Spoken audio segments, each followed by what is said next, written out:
Now it's time for my team, Seattle Seahawks, fresh of winning Super Bowls and being kind of pondered in free agency. Here is how I view their draft needs, their war room, what I think they should focus on. And yeah, if you are new to this, here are just my quick thoughts. If you just want to dig deeper and support this channel in the process, stay with me for about next 15 minutes because we are going to take a look at the Seahawks roster, where I think they should invest their draft resources. And with no further ado, let's freaking start. Just a reminder, I will be here on the draft night streaming, so if you want to support, join me, hear my thoughts, and just have fun. Let's bring it together. Now, let's start in Seahawks. As usual, we start with a quarterback. This is the room that I just don't see them making any real investment in, because last year you drafted GMaty-NFL in the third round. And why? The early signs has not necessarily been super encouraging. When he was on the field, he was actually making mistakes, and he was not necessarily able to being used as this clear weapon on like clear running downs or some crazy shenanigans that we expected.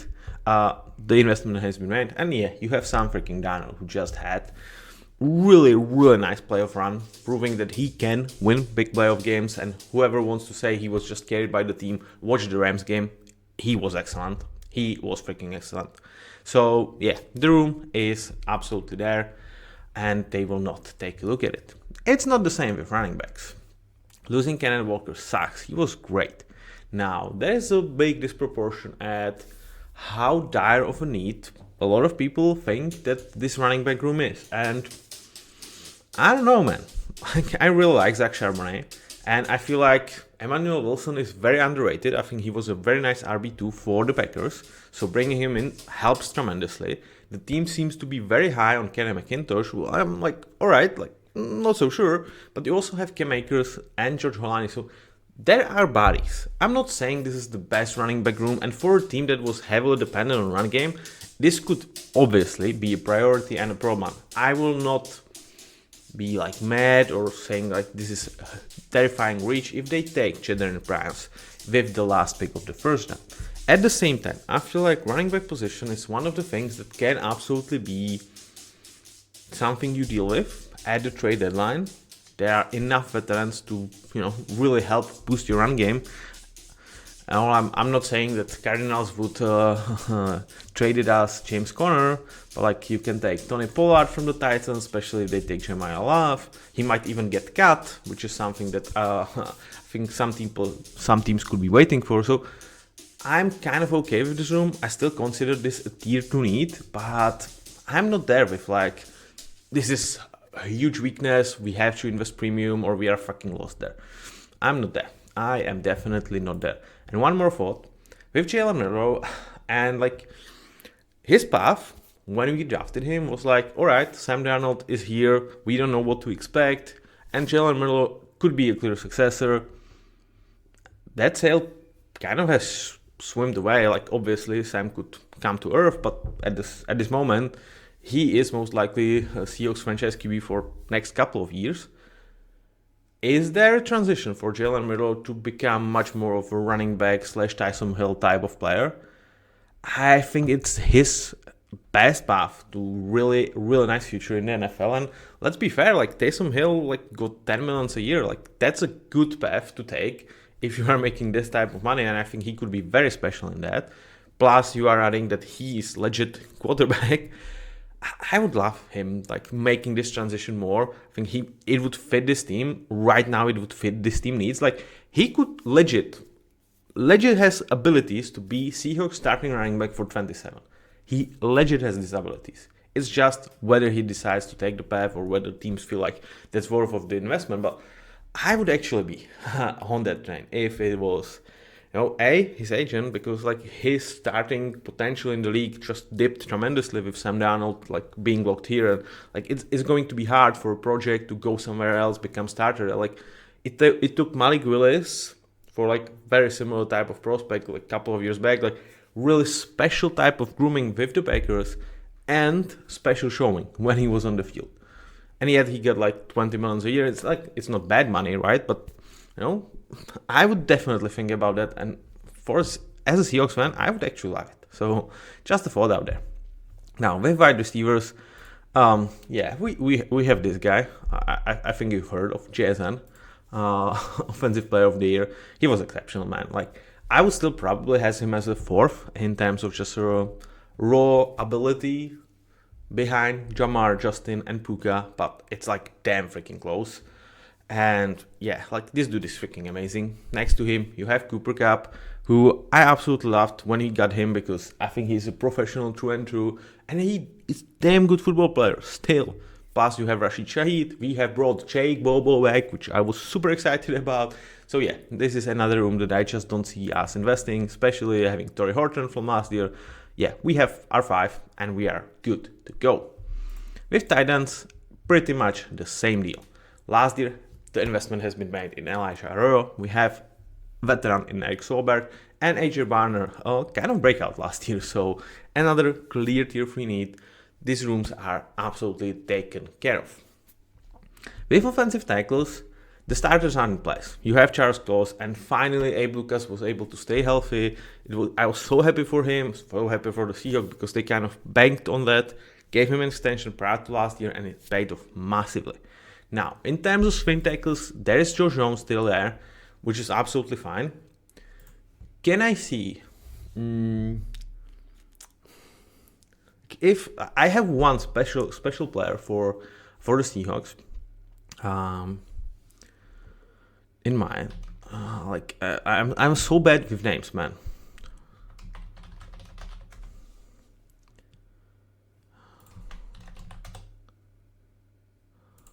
So give me a second.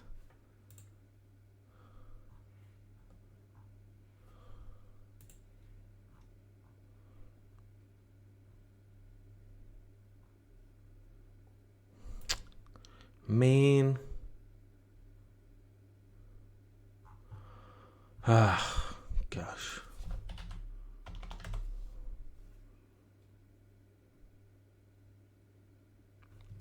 All right. Okay. You will have to wait on the draft night. But there is an offensive lineman that can play kind of every position on the line and could be there in the third round. I think it's like something. I'm sorry. Like, my names are bad and I just don't have draft over here because I'm an idiot and I have it on a laptop. So sorry for that. But he would definitely be in play. At the same time, this is fine room. But with Abe Lucas, still there is concern about himself. Charles Cross have missed a couple of games last year.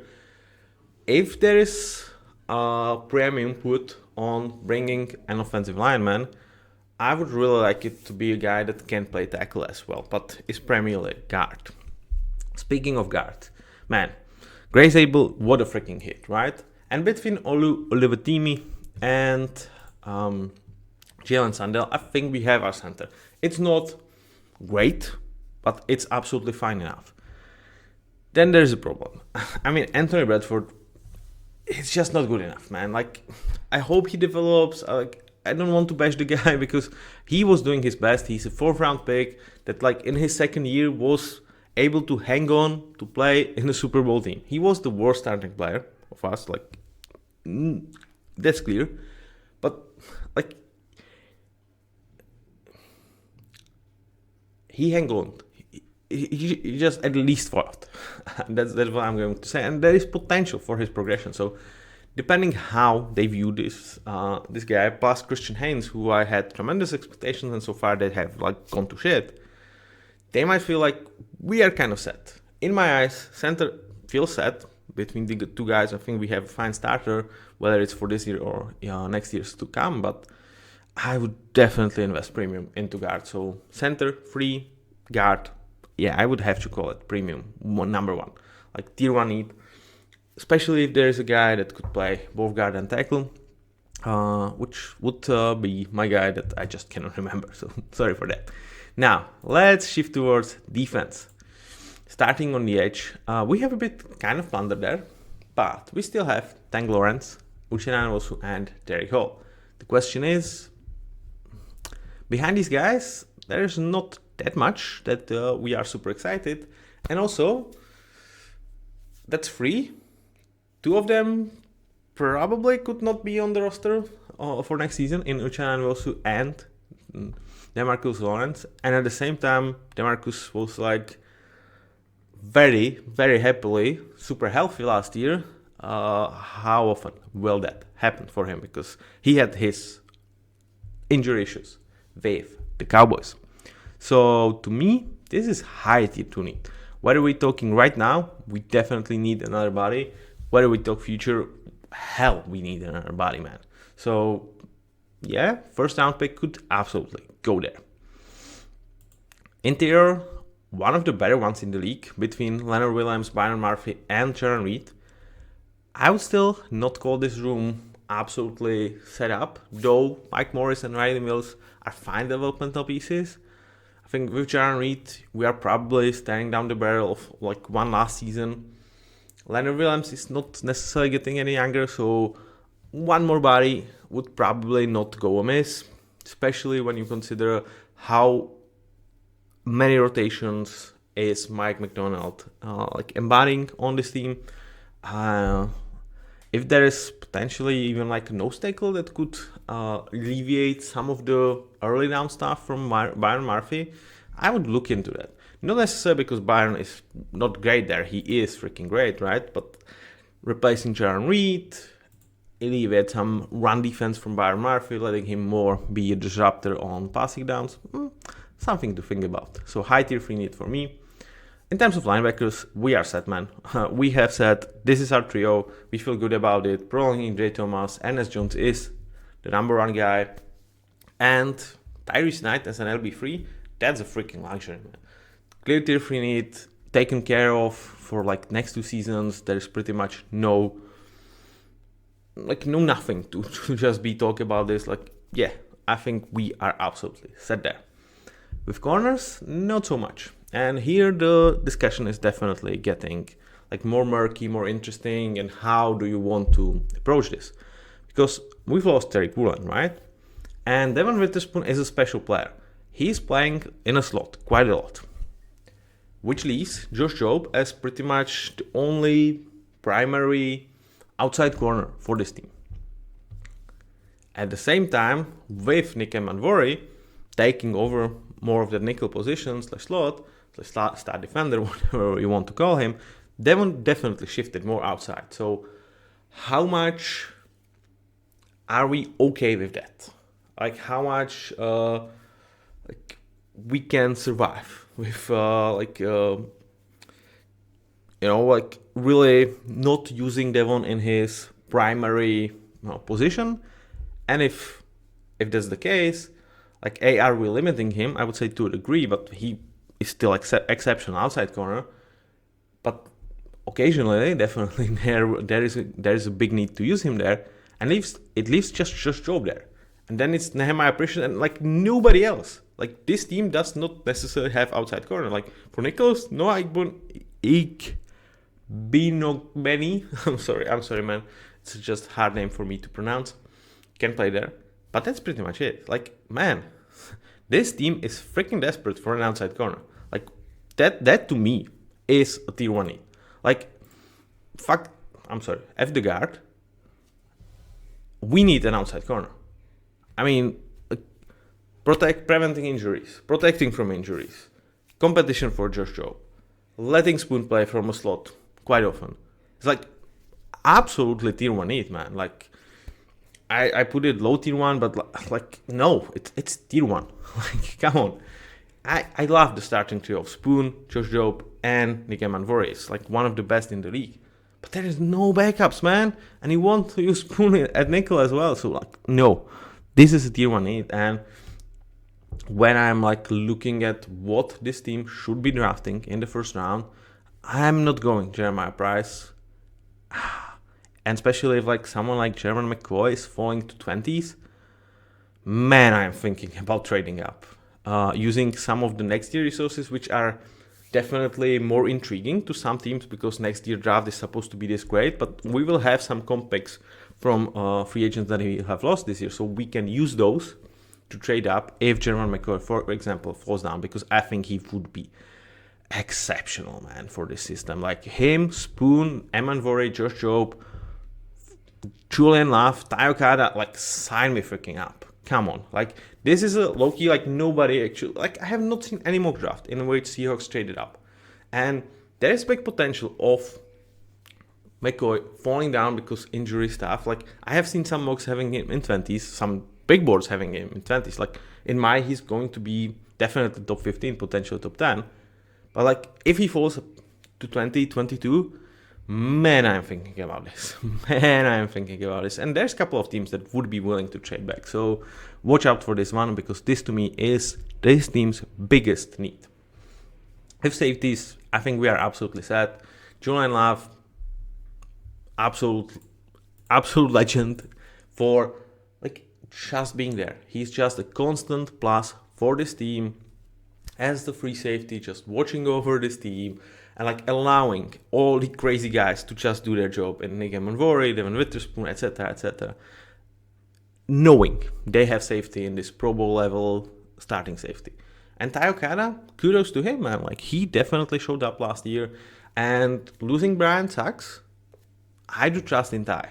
So with that, you also have the Anthony Bell and Thomas, and Nick Manvori is going to play some normal safety stuff as well, especially if he put Spawn into nickel, which would just empower me. Like, man, we need an outside corner.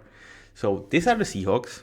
I think there are 3 picks that we have in first, second, and third round. Then it's very much plundered. I have 3 needs. As a guard, I think I would be absolutely okay with a third round guard. It's corner. I definitely would expect a first round corner if there is a chance to snag one of the top 2 or 3 guys. I'm not sure if Avion Terrell is necessarily like the guy I would spend, because his best job is from nickel, so that's I would stay away from that. And then it's between edge and running back. Both of the rooms that I feel like are manageable for this season, at the same time, like, clearly need to be bolstered. So depends on how you put it. If Jalen Milroe switches to running back, I think it one need checked out, and it would leave just 3, which would be freaking amazing. So thank you very much for listening. I have enjoyed doing this all. I hope you enjoyed this as well, and I see you on the draft night. Cannot wait. This should be special 3 days. Bye bye.